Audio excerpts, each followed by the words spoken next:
Soda replacement drinks. It's time to ditch the soda for better health. We're slowly getting better at making better choices about what we need to do to improve our long-term health. And one of these things is declining the consumption of soda that we drink. It went from a regular cup to a biggie cup to a big size cup to a big gulp to a gallon gulp. And before we know it, we had all of the health problems that came along with it, from obesity to type 2 diabetes. And we know that type 2 diabetes, with that sugar running through the bloodstream, that's eventually going to end up in a heart attack. We also know that all that extra sugar that we're drinking, that sweet treat, just ends up in tooth decay. And there's actually no nutrients in that soda pop. So it's time to change that soda pop to some healthy alternatives.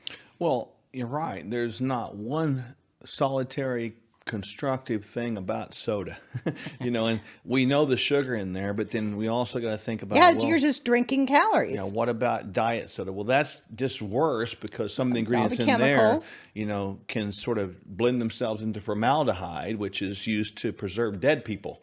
So it's like you're just drinking your death. You're preparing yourself. Every time you drink a soda, I want you to think you're preparing yourself for death, liquid death.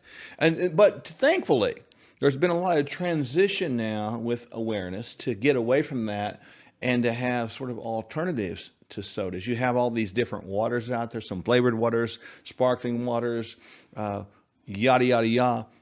Let's talk about some of the best or worst of those. Well, one of the best things that you can actually do is have a water filtration system Bingo. In your home.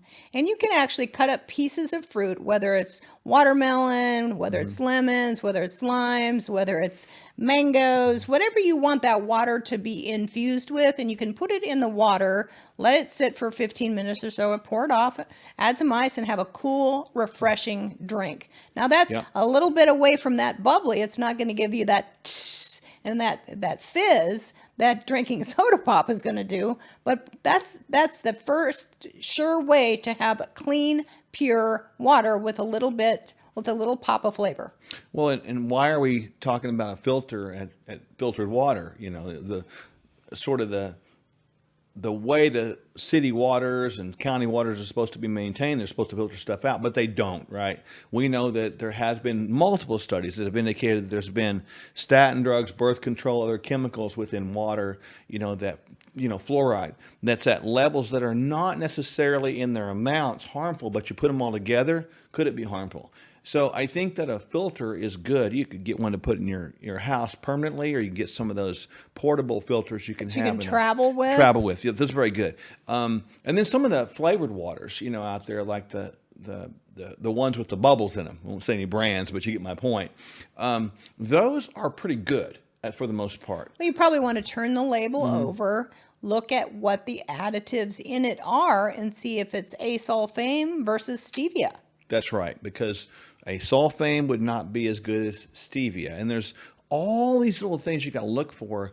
The other issue with those is they can be a little bit acidic, right? If you drink too many of them, they can become more of an acidifier to the gut, which is not necessarily what you want to do. You want to have a good balance of your pH. And then there's all kinds of bottled waters out here that are not fizzy waters, but they're out there in the, in those refrigerators. We see them at the airports. We see them at the convenience stores all the time. Which one do you get? That's right. A couple other things that you can do is, if you want just a simple sparkling water, start with something that is plain, like a lemon or a lime, without the other artificial flavors or preservatives. Yes, Dee. Look for those labels that say natural flavors, because in the industry, nobody really knows what that is. Could it be bad? I suppose. Could it be good? I suppose. We just don't know. So there's a lot of unknowns out there with some of these natural flavors, because what does that mean, natural flavors? The bottom line is less ingredients is better with these things. Less ingredients is better. Look for things and then try to use those to get away from soda, of course. Then when you go to plain old water, know that the bottles used to be constructed with BPA, right? And now they're used with BPS, a different chemical, but you're still going to get some leaching through of that plastic into that water. and we don't know about storage. So if you put some heat to that thing and it's stored in a nice humid area, how much of it leaches into the water? We don't know. We don't know. So there's so many unknowns. I think it boils down to get as pure water as you can, get a filter system, and maybe consider drinking out of glass and or metal, cups. Containers. A couple other things that people can think about doing instead of drinking soda pop is they can go to something like kombucha. Now, kombucha can be bought in a store, and kombucha can be made at home. The difference between making it at home and making it buying it in the store is, of course, what is it made with and how much sugar does it contain. You have to be very mindful of, is that the same amount of sugar that's in a soda pop? Sometimes that kombucha is sweetened with just as much sugar because it's the component that is used to ferment and brew the kombucha.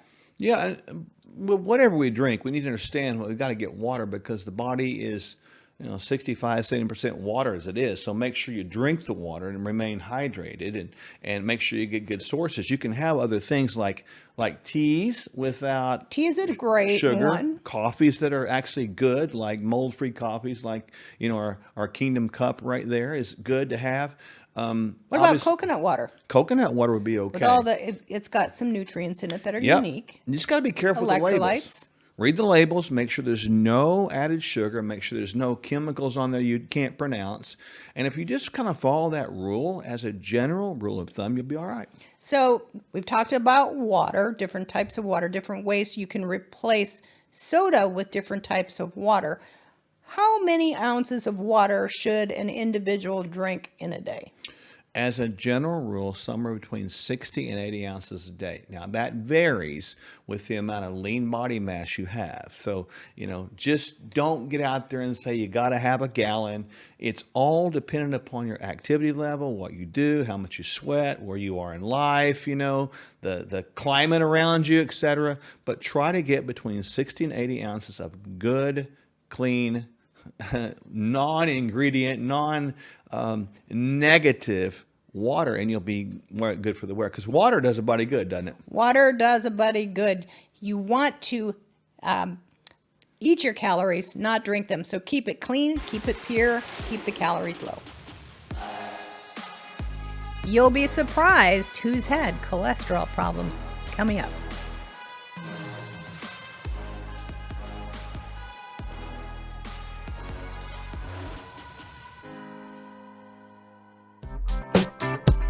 And when you navigate through these economies with people, here's what happens.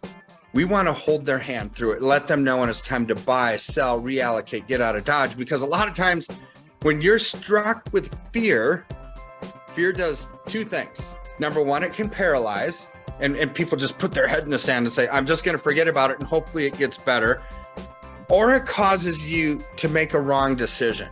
And this is why we are here, is to help people navigate through the political quagmire nonsense that's going on, the economic malaise, and the absolute collapse that we're seeing. And when our freedoms are eroding, our political freedoms, our economic freedoms, our personal freedoms, our religious freedoms, our health freedoms, they're all tied together. But you know what doesn't need to erode with that? Our finances. KirkElliottPhD.com/Sherwood. Let's get real. Most emergency food is just as bad for you as any other choice in the standard American diet. And that's just sad. We don't just need food. We need highly nutritional food. We don't just want to survive food shortages. We are meant to thrive in adversity. Complete your daily nutrition and have shelf-stable Kingdom Fuel as a cornerstone of your food supply. Don't sacrifice your health or your taste buds. Stock up on Kingdom Fuel now. The body's amazing at recovery, so you want to give it every chance, no matter what time it is. So in that context, no, it's certainly never too late. You're never too old to start trying to be healthy. No matter where you are in terms of your health, that you can turn this around. It's never too late to start a wellness program, and it's never too late to reach your healthcare goals. There's an old adage, and I'm not sure where it came from, but I really do like it. And they say the best time to to plant a tree is 20 years ago. The second best time is today. We just want people to hang on to hope. We are hope dealers. And if you are not paying attention to the 4 foundational pillars of health, physical, emotional, intellectual, and spiritual, eventually it is going to catch up. If we get all those 4 areas right, and we do it right, we see a dynamic occur in the middle called wellness, and that's where people get better. Their health is really going to return as a side effect of wellness.